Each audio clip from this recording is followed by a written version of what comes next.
ACLF, acute-on-chronic liver failure, is a severe, serious critical illness. And it's an illness that we see in people who have underlying chronic liver disease, usually from cirrhosis. And what has happened is that there's been usually a precipitating event, either a development of an infection or a gastrointestinal bleed, for example. And that's caused the liver to start to fail. And with that, we also see the involvement of non-liver organ systems, which can start to fail as well. And that combination of problems, liver and extrahepatic, as we call it, organ systems failure, is associated with a very high mortality. And these patients almost inevitably will be cared for in a critical care unit.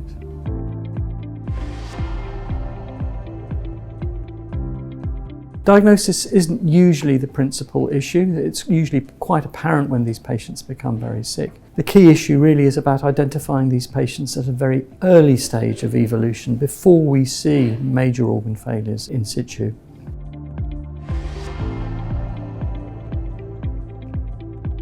The major unmet need is to improve the outcome of this condition, to improve the patient's survival. This is a terribly serious illness, and many people with this illness currently sadly die. We have a very limited range of treatments that we can offer for these patients, and effectively in intensive care, when we bring them to the ICU, we will give them organ support to address the organs that are involved, and we will seek to identify what the precipitant to the illness has been, and we will try and address that. But sadly, with many people, by the time we meet them in the ICU, they're already too sick for us to see much improvement, at least with the tools we currently have available to us.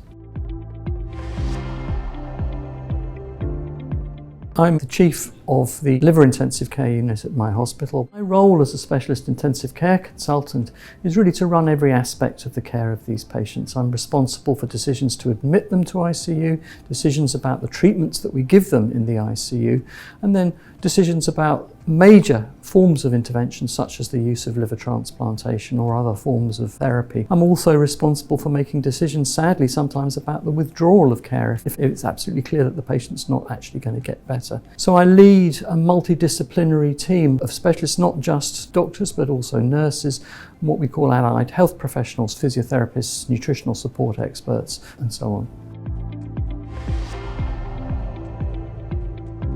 There are a number of factors that we consider when we're making treatment decisions about any patient in critical care, and those also apply to patients who have acute-on-chronic liver failure. So we think about the patient's age, their underlying comorbidity, what other illnesses do they have, what's their overall physical state like, what sort of physical reserve have they got, will they be able to tolerate a severe critical illness? And those are considerations for every critically ill patient. But we also then have to think about specific elements of liver failure.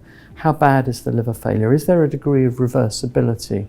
Is this the first time this has happened to a patient? And then we have to think about the number of organ systems that are involved. Is there only one organ system? Is it just the kidneys that we're having to help? Or is it the kidneys, the blood pressure, the respiratory function, the brain function? All these things can happen together. And we make an assessment about the likely outcome of the illness on the basis of all of those factors. In patients with ACLF, we are at the moment limited in our understanding of the best ways to identify patients for transplantation. And one of the studies that I'm participating in, the CHANCE study, is looking to identify those factors so we can more precisely select patients. At the moment, we're looking for patients who have severe liver failure, and so it's an illness that will be corrected by liver transplantation, but also have such severe organ failure that the chances of recovery with any other treatment are absent. We also sadly have to recognise that there are some factors that mean that patients are very unlikely to survive emergency transplantation. The principal things that we consider in that setting are patient age, and in the United Kingdom we say if you're over 60 years of age, you're not going to do well after transplantation. So that's one of our key criteria. We also look to see how severe the multiple organ failure that these patients have, because there's good evidence to suggest that actually once you're past a certain threshold in terms of organ failure severity, transplantation again is unlikely to be successful. We have a very limited range of treatment options for patients with really severe acute-on-chronic liver failure. There is some evidence to suggest that liver transplantation, which has to be performed as an emergency liver transplantation can actually be life-saving for some of these patients.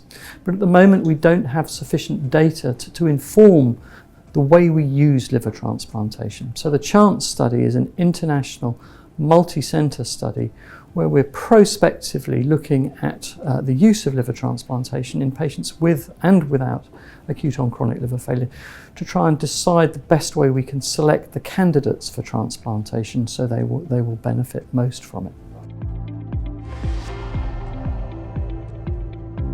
We performed an interim analysis. We've now recruited around 1,000 patients into this study.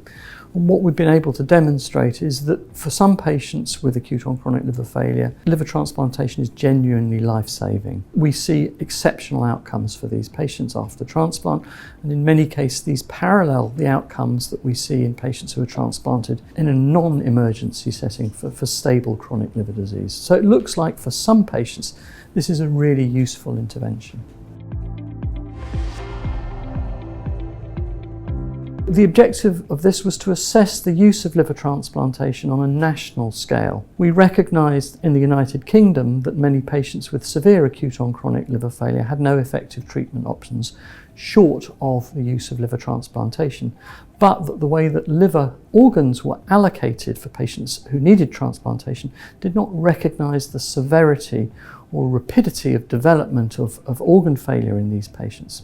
So organs were being provided to these patients too slowly. So we set up a system whereby patients with acute-on-chronic liver failure would have an organ allocated to them very fast. They were prioritised, and we explored the effects of prioritisation on outcomes for patients with acute-on-chronic liver failure, and we found in fact that it was tremendously successful. Sadly, about 10% of the patients who we put on the registration tier for our allocation of an organ, even within a couple of days deteriorated, so transplantation wasn't possible.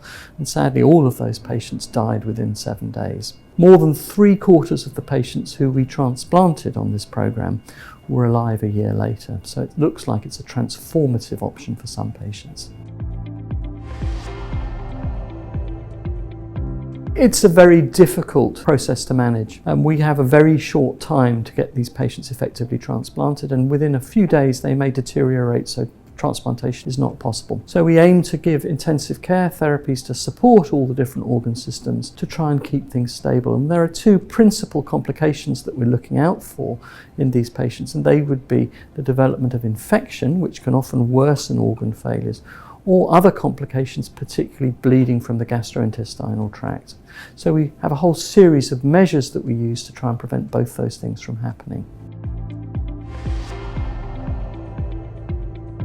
The first principal limitation is that you need to be in a country where liver transplantation is available, and there are many parts of the world where it's simply not an option for patients. We also need to have, if liver transplantation is available, we need to have a system whereby we can arrange for organs to become available in a very short period of time. So we need a highly developed, what we call organ allocation system to be operating. Sadly, the proportion of patients who we're able to perform emergency liver transplantation on is actually very small, and that's limited both by the inclusion and exclusion considerations that we must reach. So actually only a small proportion of patients will be suitable for transplantation, probably less than 10% of the people we treat with acute-on-chronic liver failure. Another important consideration is the lack of available livers to transplant for these patients. So what we call graft availability is often a major problem. Liver transplantation in the United Kingdom is concentrated in only 7 centres, and we all have a very common approach to care. The care that we deliver to patients before and after liver transplantation is pretty much the same, so we have a uniformity of practice, but at the same time we also work very closely together, and we have a very highly evolved system for allocation of organs. So it's possible for a patient to be registered and transplanted within only a day or two. We need different treatments for the different stages of acute-on-chronic liver failure. So we need agents to prevent the evolution of organ failures, to stop patients deteriorating so that they need critical care, but we also need agents that we can use in an intensive care setting to stabilise the patient. For example, if they're awaiting transplantation, we want them to remain stable and well enough to undergo transplantation successfully. But there are also patients who may have the possibility to recover with medical treatment alone, and we would like treatments that make it possible for us to achieve that as well. Realistically, I think it's unlikely that there will be a single agent that will be able to achieve that. I think we're looking at combinations of different agents that we would use at the same time that would be tailored to the particular need of an individual patient and an individual stage of their illness.